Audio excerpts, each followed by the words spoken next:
there is like boxes of open power bars in the office. And you're like, is this really an off? This is like an intimidation room. Yeah. Is that a protein milkshake mustache you have? And he goes, let me see. He goes, let me see. So you've never come here. He goes, you've never come. I'm like, correct. I go, I've never come. I'm not going to, and I want to just get out of my contract. And he's like, don't you care about your body? Hell yeah, and I know it ain't right, and I know it ain't right, and I know you shouldn't take this advice, but make sure you really drunk when you drive and walk on some glass with no shoes on, and don't pay for your meal, dine and dash. This one, this is the weirdest one, was January 6th during the insurrection. Remember that? Yeah. People did things to the Capitol. Did you watch it? I didn't watch it live. I saw like the after effects.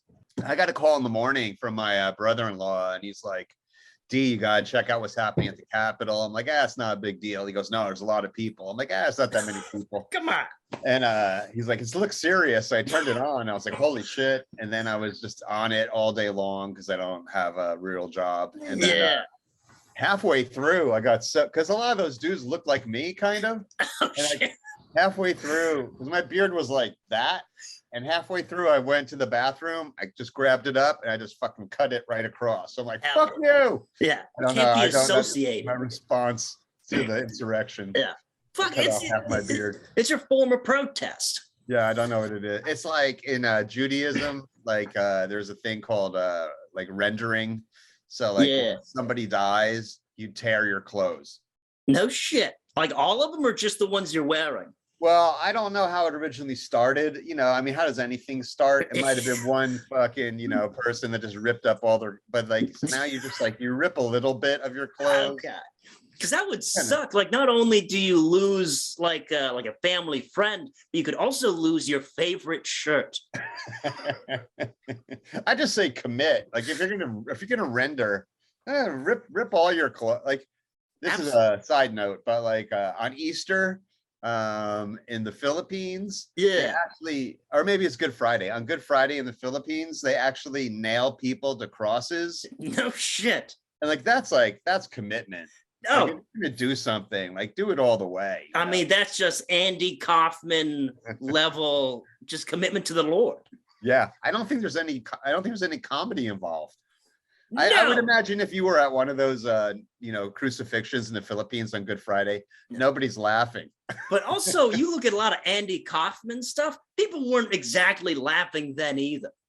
I don't know. I mean, I saw Andy. I saw Andy Kaufman. Yeah. I lived in northern Jersey, so we would go to New York City and get tickets for Saturday Night Live. The way it worked, Mike, was you go like early in the morning, at 8 o'clock in the morning, and you wait outside NBC Studios, and then they give you numbers. And then you come back at night, and then if your number's called, you get into the show. And so I got tickets for the dress rehearsal because they do a live dress rehearsal right before they do the TV version. Practically the same thing. It wasn't, because on mine was Andy Kaufman, and he came out in a turban, and then he put on a opera record, and then he planked. He put himself up, so he was planking, and then he lip synced the opera record. And this guy behind me, he's like, "This isn't funny." And I was like, "Shut the fuck up, you fucking cunt!" Yeah, you don't know art. I'm sorry. That's what I say when I'm in New Jersey. Hey, it's Jersey. I wouldn't say it now. It's wrong, but I was just very angry at this guy. I'm like, you don't get it. Yeah, you don't understand. You either got it or you didn't. But so I rush back home and I watch it on TV, and Andy Kaufman's not on it. And then the next week, Dick Ebersol, the guy in charge, he went on. He goes, we don't think Andy Kaufman's act is up to the standards of SNL anymore, and we're gonna do a survey. Call this number. He stays on. Call this number. They're gonna ban him.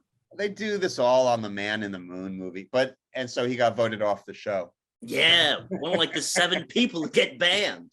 Yeah, I know. It is by the audience. Yeah. Audience voted him off. Damn, would you But I don't know. I mean, I think like all comedy, right? You either get it or you don't get it. Absolutely. It's not for everybody. Yeah, not everything is for everybody. And it's kind of the same thing of getting nailed to a cross, not for everybody. Right. I wonder if that's a lottery or people volunteer, or how do you get to be the guy? I mean, you think at that level, it's kind of like an honor. Like you think, everyone kind of wants to do it. Yeah. Like every person who carries the flag in front of the class when people say the Pledge of Allegiance. Do people say the Pledge of Allegiance anymore? I have no idea. Not anymore. Really? When I went to school, it was like an option. Like they gave you an option to like sit down during it if you wanted to. Right. And now I think it's completely out. Wow. Now they sing Dua Lipa before every class. Oh wow, I don't know what that is. What is that? I think it's a TikTok singer. Oh yeah, I don't. Yeah. I did TikTok for a little bit and I dropped off. Again, ripping your clothes, getting nailed to crosses, Andy Kaufman, TikTok, not for everybody. Yeah, no, here's what I do. I said to Brian Snyder, local younger comedian, young blood. I was like, I'm on TikTok, and then he scorned me like I was some sort of pervert. And I'm like, whatever, man. I don't know. I put videos of my dog. People liked, and but wait, speaking of dogs, my dog's out there barking, which I like, but the neighbors don't. Mm-hmm. I think she stopped. It's kind of like the smells of your own farts. You like it. Other people do not. Sometimes I don't like my own fart. I mean, everyone I think's had a couple of farts where they're like, oh, that's bad. Yeah, it depends on the diet. Depends what you're eating. What I found, side note, I've been flying lately, and like, a lot of people don't like to fly next to babies, and I like it because you can just fart the entire airplane. Blame it on it's the baby. Oh, for sure. You guys smell that? Fucking children. Have you been feeding this baby cigarettes and Mexican pizzas? What's going on? Yeah. So what was I gonna say? So here's what the old man watches on TikTok or Instagram videos. Magic. I'm just addicted. I just watch magic all the time. People doing magic tricks. I watched a documentary about a blind card magician last night. Oh wow. Yeah, it's nuts. Yeah. Blind. The sleight of hand. I mean, that's the thing for TikTok and the Instagram. It's all very close up magic. And there's this guy, I forget his name. His name's like Dumnini or something, like a magician name. It's the great Dumnini. Yeah. He shows you how to do magic tricks. But they're very simple sleight of hand stuff. But I don't know. That's what I do. That's how I spend my time. Magic is so cool, but I feel like there's no in between like a magic that like a super nerdy magic guy you don't want to be around, and magic being so cool. Yeah. Well, the thing is, there are some people that are super annoying, but there's this one guy, he's Australian. So first of all, his accent fucking dominates. And beautiful. He's super great. The sleight of hand's like amazing. And I think he may be Satan. I don't know. Some of the stuff like that's not a trick. Yeah, he channels the demonic lizard people for sure. But that's just a whistle for Jews. That's Jew talk. Little horns under that. The only dar I have is Judar, and people don't pick up on it. I get it, but all that, man. Like my buddy, I have some QAnon friends, and they're like, look, the liberal left, Hollywood elite, people like Tom Hanks are cannibals eating like little grinding up Christian babies for their, whatever pineal gland, and they're all run by the, reptilian overlords. And I'm like, every single thing you just said is anti-Semitic. Like everything you just said, every one of those things is a dog whistle. Oh, 100%. Well, there was a channel. What are you, Mike? Armenian? Armenian? I don't know. I'm a mix. I'm mostly Nordic, I think. Oh yeah. Nordic descent. Yeah. Yeah. One of those Armenian Vikings. Vice, or not Vice, but a guy does Channel 5. He used to he goes around in the van. He goes to all these weird conventions, and he pretty much just makes fun of these people. And they went to a flat earther convention, all anti-Semitic. That's all it is. Yeah. Yeah. It's some sort of back when they were campaigning for Nixon, and they kind of invented the Southern strategy where they're like, we're just going to take everyone that's anti-Semitic and racist and try to put them into one group as a voting bloc. Somehow now, and that was like the 60s, right? So for at least 70 years, that's a long period of time. Whoever, the Steve Bannons of this country have just trying to consolidate the hate bloc as voters. And so, I mean, they're really good at it right now. And over the last, definitely since Trump, but before that too. And for sure, I think during the Bush era, they really, under Cheney, they really started focusing on those fringe conspiracy people and realizing a lot of people who spend time in the basement just thinking about conspiracy theories are also fucking anti-Semitic racists. For sure. They can fit it in there. And if they aren't, they can lead them pretty easily. Yeah. You know who I haven't found to be anti-Semitic and racist is the true alien devotees, the people who think they've been abducted, and because they're so focused, their conspiracy is so focused on alien abduction. It's pyramids and anal probes. I mean, yeah, there is that. Well, I did a deep dive story for the paper here where I went to Alien Con, the alien convention in Sacramento. Or San Jose, and my goal, I went with the goal of finding abductees, and that's why that was the thrust of the story. For and sure. I found them. They're out there. I was like an attractor or something. I just ran into them immediately. The first dude, I'm like, because it's I'm kind of, I don't think you could be creepy at Alien Con. There's no way to oh, that guy's a creep. It's everyone's kind of, for sure. Aliens are creepy. You're on the fringe already. Aliens are the OG creeps, that one hiding, watching, you don't know what they're always there. They got weird intentions. Pickle fingers. I was like, dude, have you been abducted? And he's like, yeah.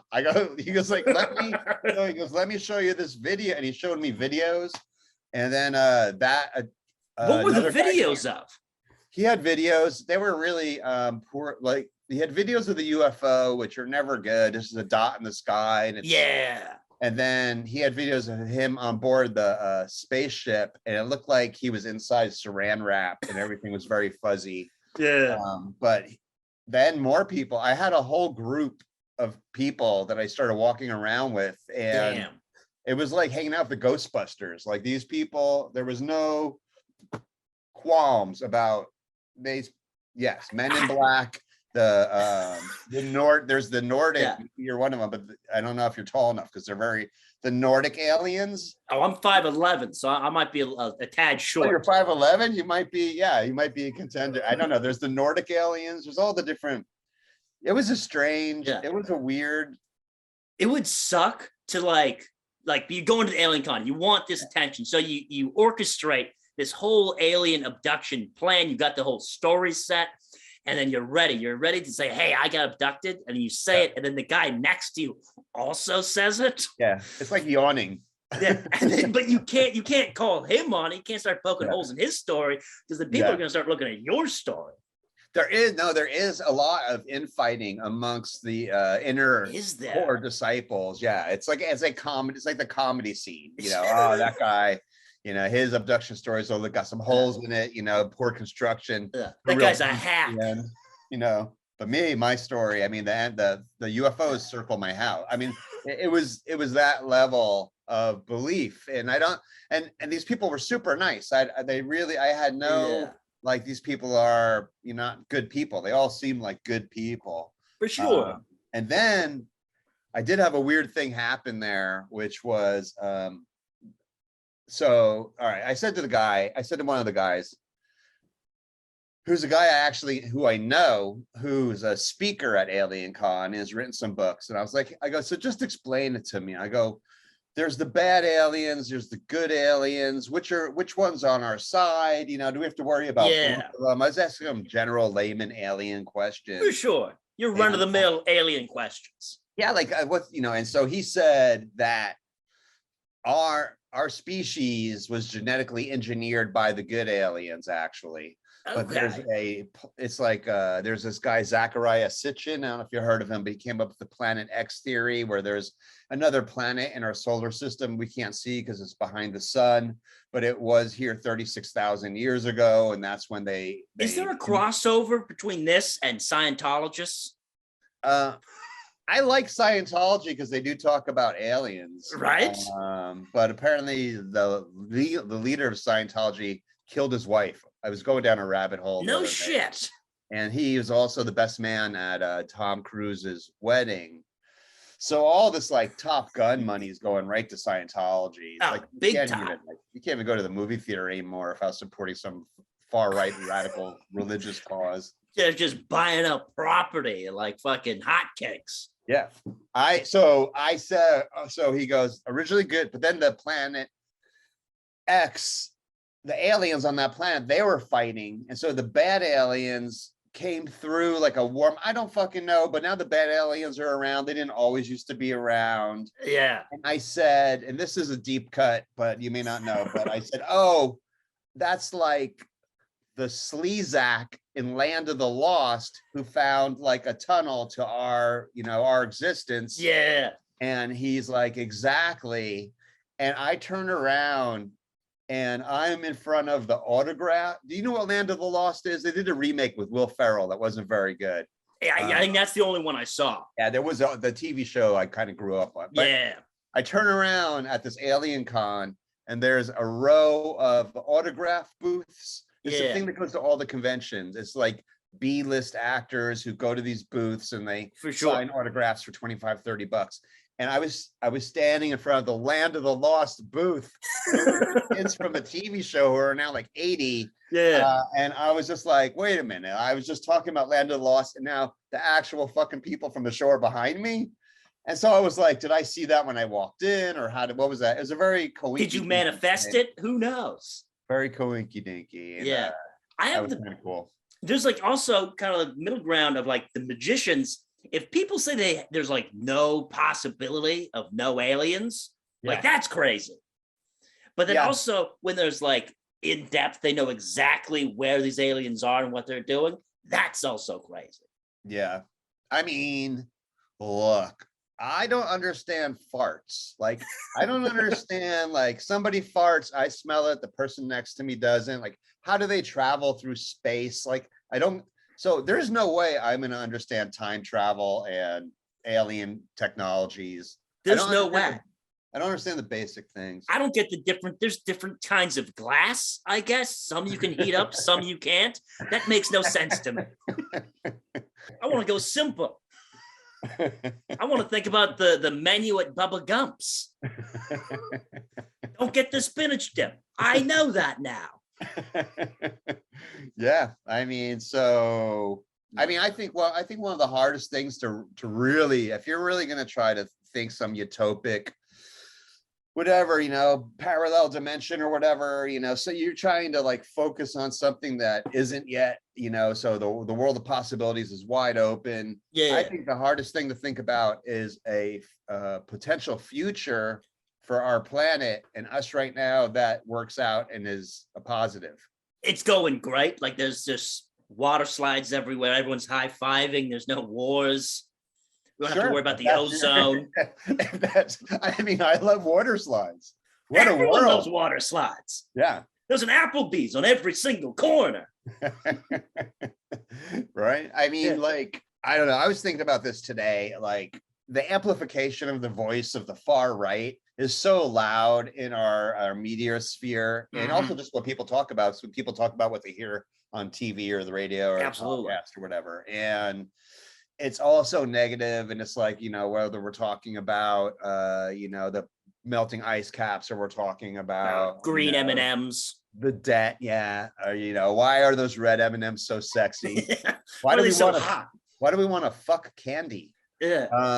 And it's all there. But when you try to, where's the where's the loud voice of the flip side of things working out, of a potential like unification or peace or what that world would look like? There's no voice for it. I don't hear it anywhere.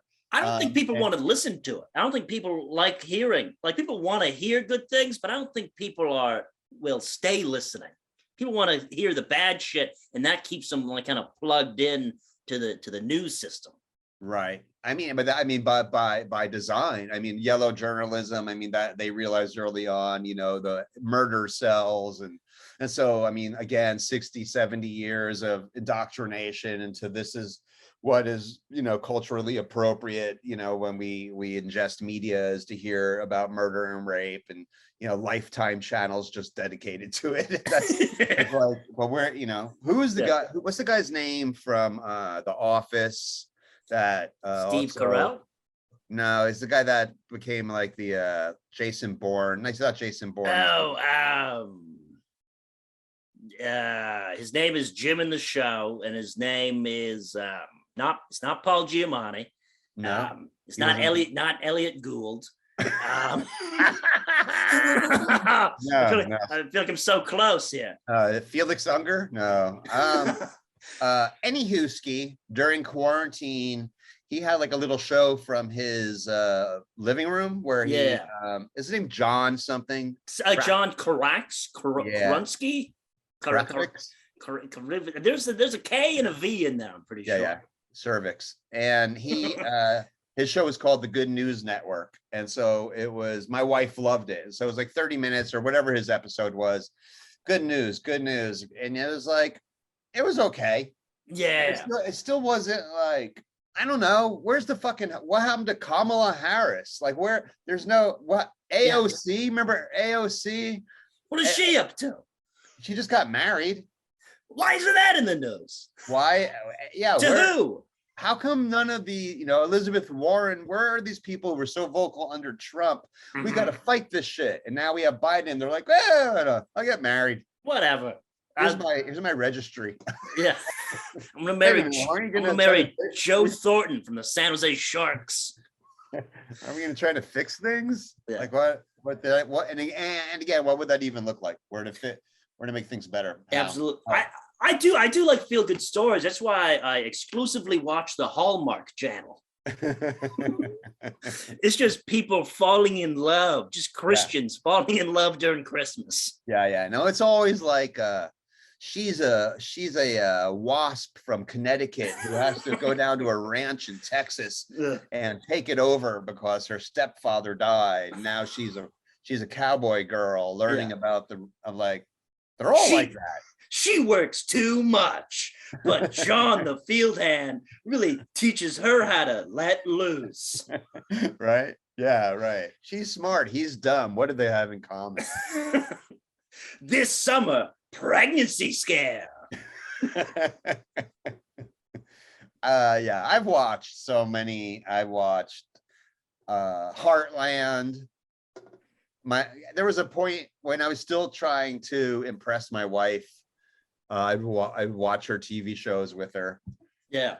Now that I know she likes me, the pressure's off, but you don't have to. I don't have to anymore. But I watched all Heartland, like 12 seasons of Women with Horses in Canada. Hell yes. That sounds beautiful. I watched like 7 seasons of McLeod's Daughters about women in Australia with horses. Hell a lot of women and horses. A lot of horse shows. Yeah. I do that. Well, I don't go into, like, I'll watch a show with my girlfriend and I don't expect, like, I don't want to get into it. But by the middle of Love Island, I'm invested. Are Finn and Paige going to make it to the end of the season? I don't know. I was just in New Jersey last week with my 80-year-old sister. Yeah. And she watches daytime TV. I haven't seen daytime TV in 100 years. And we're watching Price is Right. And she's like, Jim, Drew Carey's so funny. I'm like, really? I go, he's just standing there. He looks, you know, he lost a lot of weight when he got the show, but now the weight's coming back. I'm like, Drew, he looks good. He looks slim. And the beard, I don't know about the beard. Like it's like the show's not even interesting. It's the commentary Oh, My for sister sure. has on every show. You're watching the man who lost weight and then gained the weight back, and he's going. You can kind of tell what he's going through behind the scenes. It's the drama of Drew Carey. Yeah, she's like, watch this. I'm like, what am I watching? She's like, the contestants don't hug anymore. They don't hug them because of COVID. I'm like, oh, that's a pretty good insight there. Yeah. They also don't love them anymore. It's like it's like a father when the son eats all of his gummy bears, you know? No more hugs for you, Johnny. You ate all the Reds. There's a Bay Area comedian, this guy Josh Androsky, who moved to LA. Yeah. And he went to go to The Price is Right. And he, just to, you're in LA, you're gonna watch a TV show, but for sure. He did mushrooms. And then when he went there, and then he got picked. No, so shit. you can search this on YouTube. So Drew Carey's like, what do you do? You come on, you're within whatever, you come on up, you won. He's like, so what do you do, Josh? He goes, I'm a skateboarding rabbi. And if you search skateboarding rabbi Price is Right, you can see the whole clip. And you realize at a certain point, Drew Carey's like, this guy's high as fuck. It's pretty funny. Yeah, that's fucking hilarious. How do we save this? Yeah. I think he was like relieved. I mean, because it's like, oh man, so I mean, because you hear like, Steve Harvey, you're like, what a good gig. What a good gig that is. I mean, the money's fantastic. I think whatever. It's probably not even 9 to 5. It's probably less hours than that. And for sure. It's all like cookie cutter. So but what a grind. I mean, if you were a comedian, a stand-up comedian who thrived on the chaos of like doing shows, and now you're in a sterile environment and just reading the cue cards. I don't know. It seems like it's refreshing. You hear stories, I think, about like everyone, Ellen, fucking Steve Harvey, like Jimmy Fallon. They all struggle, like just going every single day doing kind of the same exact thing. Yeah. It's probably great for a couple of years, but after that, I mean, that's a lot of fucking just doing the same thing. I know. It's almost like a job. Oh, disgusting. People are supposed to be better than us. Yeah, I might as well be a crab fisherman at that point. Can you handle Jimmy Fallon? Can you watch it? Or? Once I figured out he was a coke and like a drug addict and alcohol fiend, I'm like, okay, he's a little more relatable now. Right? Yeah. No, that's more interesting to me. I want to see like the behind the scenes Jimmy Fallon. Yeah. Well, I think what he does is he does whatever he does, alcohol probably, and goes to clubs in Manhattan and then makes a spectacle of himself. There's a famous club called the Brooklyn Bowl. Have you heard of this place? Brooklyn Bowl. They got one in Vegas and one in the UK. Pete Shapiro. Why do I know so much about this? But you know a lot about the Brooklyn Bowl. I know a lot about the Brooklyn Bowl because it's part of the jam band scene, and I have a lot of anyway. So there was a Grateful Dead cover band like 1 month ago, and Fallon shows up and he gets on stage and he sings with them, and it's terrible. I mean, it's like you're like, this guy's a complete douchebag. But like you're saying, not only is it a grind to do it every single day, because we all do that in our jobs, whatever the job is. Yeah. But you're under the microscope. Your life is an open book. Like everything you do, everyone knows. You can't slip up. You can't absolutely. You can't fall. You can't fart in public. No, you're living in a closet forever. Yeah, a closet everybody can see. Oh, for sure. It's like a closet with security cams in you're living in a Pope mobile. What? Yeah. What's the? I thought the fucking Pope. I don't know. So DNA. So this is the hell. So we give advice on this podcast. Oh, really? Usually. Huh. What's the name of this podcast? It's the Hell Yeah Podcast. Oh, the Hell Yeah. It's the Hell Yeah Podcast. Okay. What kind of advice do you give? Like, what kind of do you have a solid piece of advice that you kind of find yourself giving often?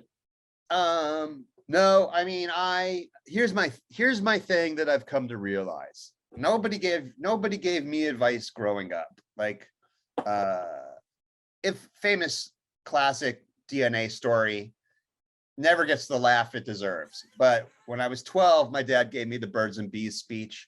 He came into my room and he goes, son, there's one good thing in every woman, my penis. And then he walked out of the room. So that means more to me, I think, than the audience, but I never got advice. Yeah. And Was then, your dad Don Rickles?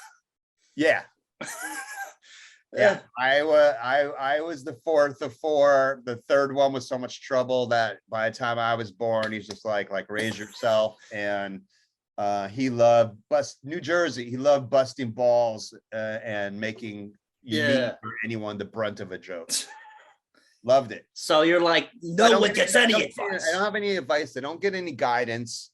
And then I went to go see my actual guidance counselor in 12th grade because I was failing gym and I wasn't going to graduate.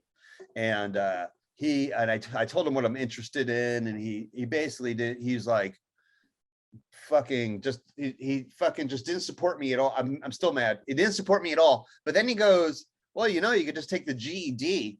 And I was like, what's that? He's like, oh, you don't even have to go to high school. I'm like, when could I have started doing that? He's like 9th grade. I'm like, you fucking asshole. Damn, what a dick.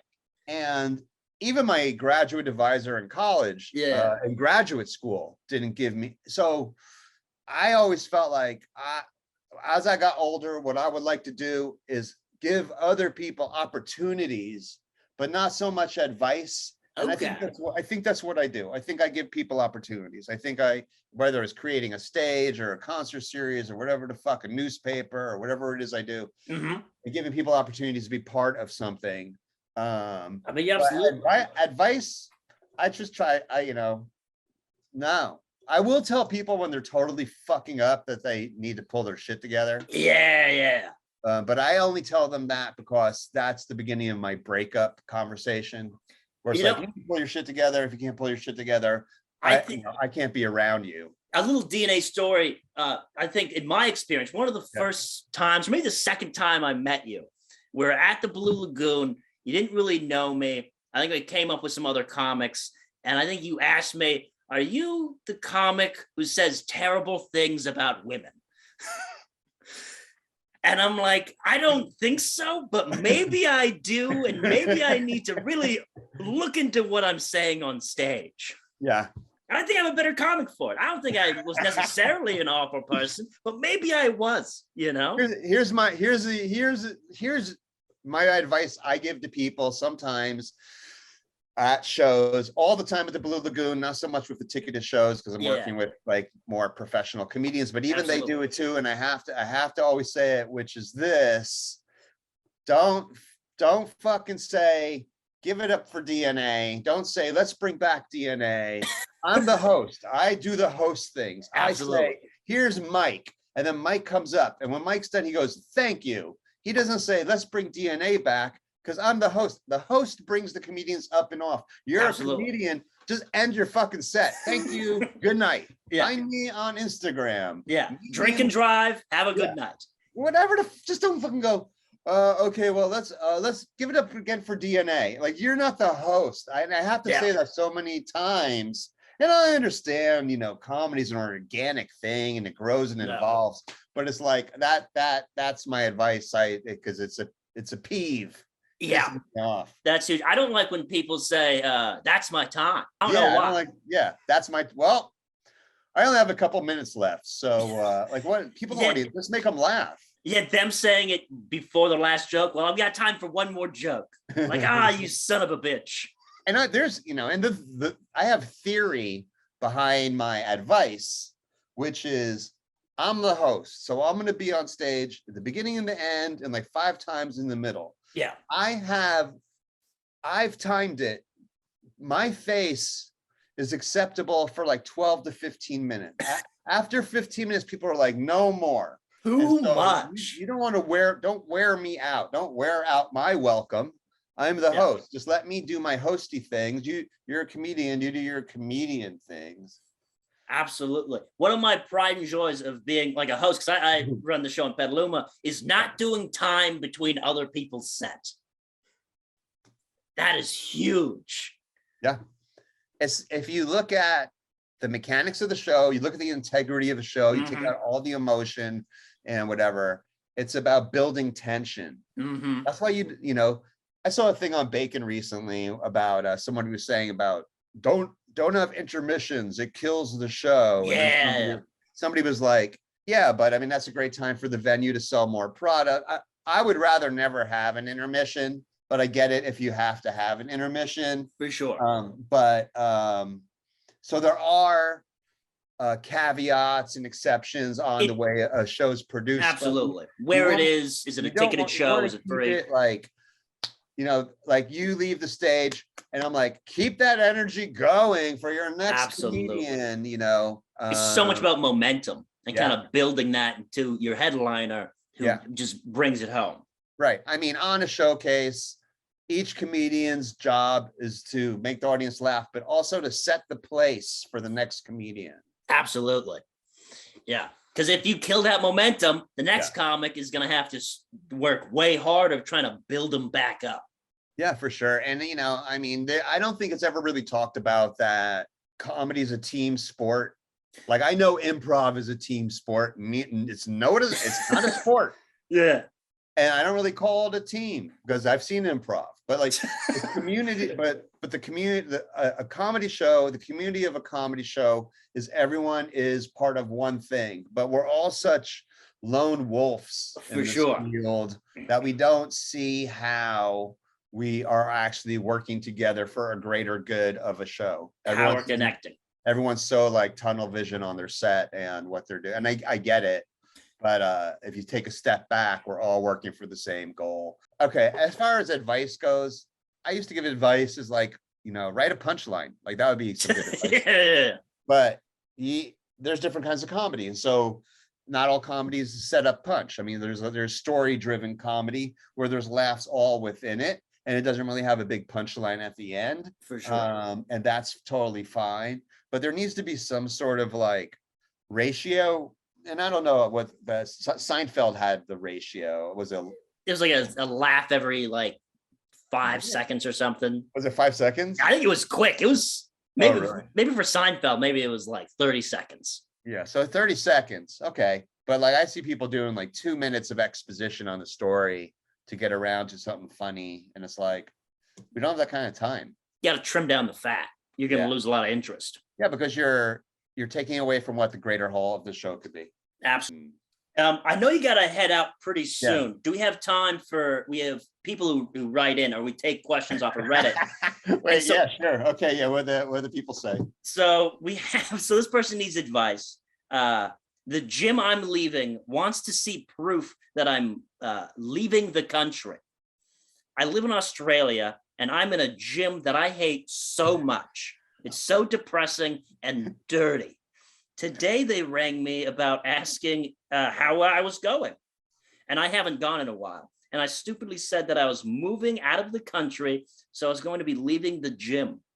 And then she said, in order to leave the gym, I have to show them my plane tickets. Is that allowed/legal? Is that real? Supposedly, yeah. So it's on Reddit in Australia. Yeah, right. For certain people like me, the hardest part of joining a gym is leaving the gym. It's built into joining it. That I have to think about what's going to be like when I want to try to get out of this contract. Yeah. And it's very timeshare-y. You know, it's like you have to go in and they have to give you the tour, and you're like, you know, they're really talking about like, you know, to go back to like, you know, trying to have the positivity and forward thinking on what's going to happen in the world. They really isolate it to you and your body. Like you're going to get healthier. You're going to feel better about yourself. But they also got to loop it into their setup of their gym. So like the way we put our Stairmasters really will optimize your growth to make you not only better as a person, but make your calves really pop. Yeah, and then since I suck at math, then they get into this whole like, you know, it's $32 a month, but if you sign for 6 months, you're saving $18 1 year. You know, you're 122. You can't afford not to do the 5-year plan or whatever the fuck. And then 2 months will charge you an extra $50 on top of that. That's just, you know, extra fees. And then it's always a lot of documents you sign with them. because I think there's like waivers on responsibility if you get hurt or not like that. Never You sign read a bunch any of it. Sign a bunch of shit. So the last one I went to and did this, and I've done this like a lot. I call up, I'm like, hey, I like to cancel my gym membership. And they're like, you have to come down. Like, you can't do it over the phone. You have to come down because it's like Scientology. They want to lock eyes with you and close the door. You're always like, you're the manager, but this office is so small. Yeah. Why? They're like, where was this room before? Mental advantage. And they're always, the managers always fit, so they're sitting with their fucking guns. Oh, for sure. Going through your paperwork. And they have a mug that says world's fittest boss on it. Oh yeah, it's very, there is like boxes of open power bars in the office. And you're like, is this really an office? This is like an intimidation room. Yeah. Is that a protein milkshake mustache you have? And he goes, let me see. He goes, let me see. So you've never come here. He goes, you've never come. I'm like, correct. I go, I've never come. I'm not going to, and I want to just get out of my contract. And he's like, don't you care about your body? Like it was like I said, like a science, it's cult, very cult. Gyms are very cultish. No, for sure. And it was very hard to get out of. I tend to think those contracts are pretty ironclad, but they don't want negative publicity and the hassle of like a local community member being upset. So they will, and I think they charge you, you end up paying money to leave. Oh, absolutely. To break your contract. So I don't know. I would green screen pictures of me in front of the Eiffel Tower or the Grand Canyon and just send them those photos. Get the pictures. World traveling now. Yeah, we're traveling. I don't know. It seems like I think anything could be written into a contract. And I think that it might actually, might have a legal standing on that. But the fact is, I would just, I wonder if this person actually is moving out of the country or that was that. Oh, I think it was just a lie. So out of the wheel of responses they could have come up with, that's the one they came up with. I think that's on you. I think that's a weak. Become a better liar. I would have been like, listen, I have COVID all the time. Yeah. I have irritable bowel syndrome. I'm a long hauler. Yeah. And so do you want me to spread COVID in the gym? And no one's going to say yes to that. And then also, nobody. I think you always like when you have that talk with the gym manager, like you go, I'm going to record this conversation. Like you intimidate them. You have to reverse the intimidation tactics. Absolutely. Wear a dry fit t-shirt and then like a wife beater shirt over it. Don't wear any pants. Right? Yeah, exactly. Yeah. Wear a Bowie knife on your hip. Well, it's Australia. I think everyone, it's a mandatory Bowie knife. For sure. That's not a knife. This is a Walkman. It's playing Looney Tunes, Sing the Beatles. You just bring in you bring in your kangaroo, who's wearing all Adidas. Yeah, a full-on tracksuit. Stands behind you. Yeah. 3 stripes for life. Kangaroos are aggressive. You gotta watch out for those kangaroos. Yeah, but they can become a better liar. For sure. Well, I've seen some when I'm not watching magic videos on Instagram and TikTok, there are some really good ones of people fighting kangaroos. Oh, and like, dude, some of these kangaroos, dude, they are so ripped. They're like if that guy at the gym was like, well, what do you see your body looking like? I'd bring up a picture of that kangaroo. This is like tough, man. Arms are wiry but so strong. Oh, their chest is huge. They're like lifting engines in the wild. Yeah, and they're buff. They're really in shape, those kangaroos. If I went into a gym office to get out of my membership and a full-grown jacked kangaroo was sitting asking when I was leaving, I couldn't. I'd stay. In New Jersey, they have this kangaroo exhibit at the zoo near me. Yeah. And the fences are really low. Like their fences are like 2 feet high. And so I said to the guy at the New Jersey Zoo, I'm like, how do you keep these kangaroos in the pen? He's like, we break their legs. Oh shit!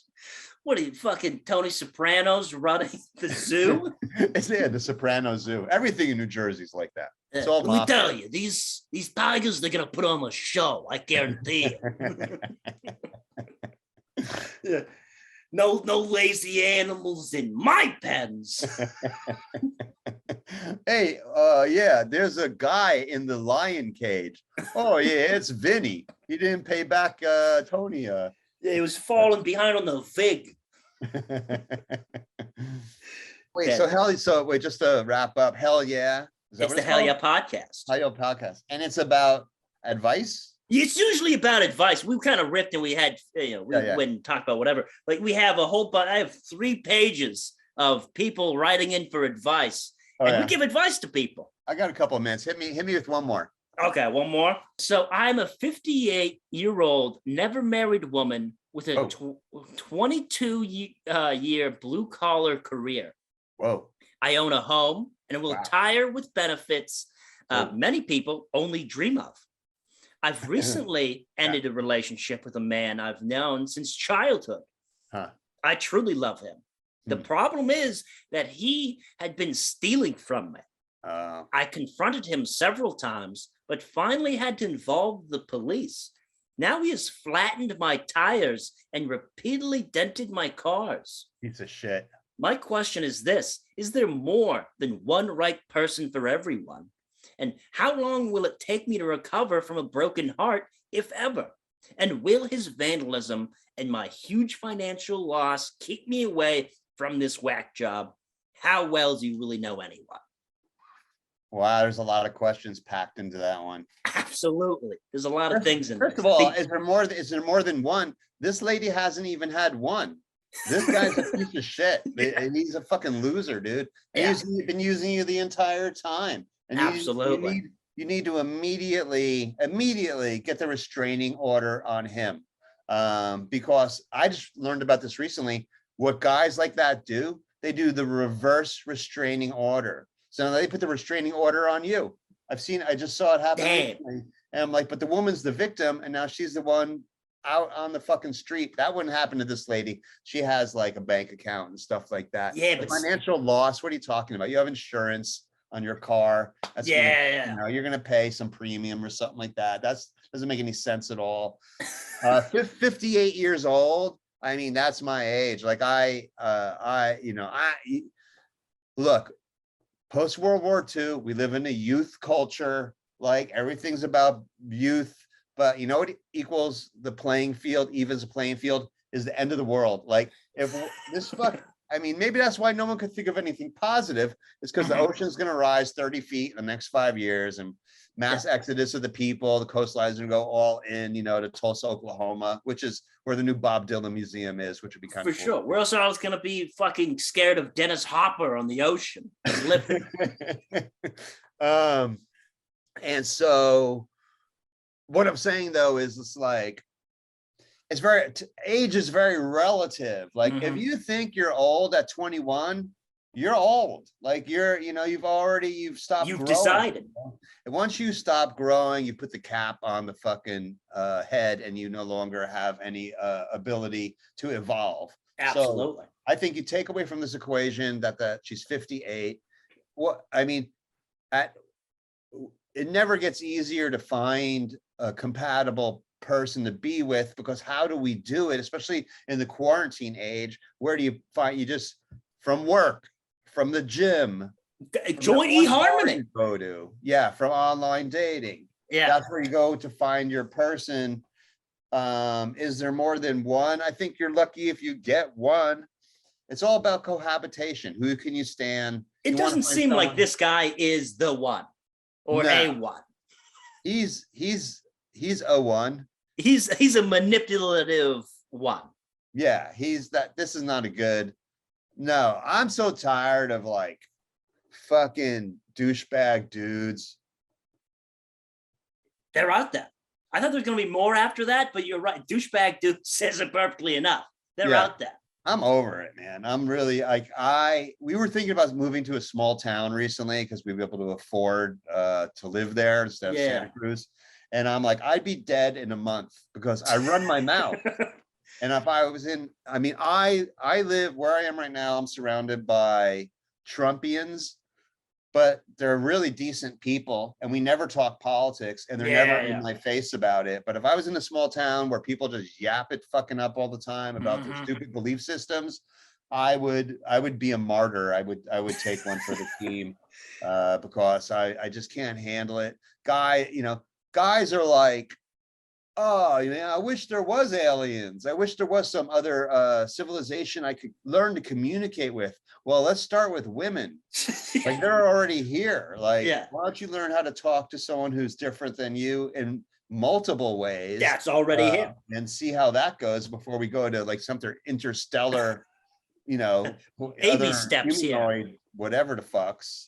Nordic aliens. Baby steps. One step at a time. The guy at Alien Cons, you go see those two tall, good-looking women over there. I'm like, yeah, he's like Nordic aliens. That's why I can't talk to them, is because we don't speak the same language. They're not from this planet. It's not because I'm nervous about talking to women. That's not the problem at all. I mean, I think that, garbage in, garbage out. I think that, if you're always filling your head with all this violence and negative shit, it's hard to generate something positive. But, if I have advice for hell yeah, man, is just to learn to be kind to yourself and to others. And I think that's our only way through this fucking labyrinth that we're going through right now. That's absolutely perfect. That was going to be the ending question. If you have any advice, what advice would you give to me? And I think that's it right there. Yeah. Be kind, guys. Try it. Kind eyes, huge. kind guys and kind eyes. So DNA, thanks you so much for fucking coming on. I know you hate Zoom, so I appreciate you coming on. Is there anything I Zoom like nobody's watching. Is there anything you want to plug? Anything you want to? No, I'm sure if you want to follow me on, I'm at VoteDNA, VOTEDNA at VoteDNA on TikTok. Hell yes. Watch my dog videos. Beautiful. Yeah. Fuck yeah, DNA. This is the Hell Yeah podcast. Dude, thank you very much. Hell yeah. And I know it ain't right, and I know it ain't right, and I know you shouldn't take this advice, but make sure you really drunk when you're driving. Walk on some glass with no shoes on, and don't pay for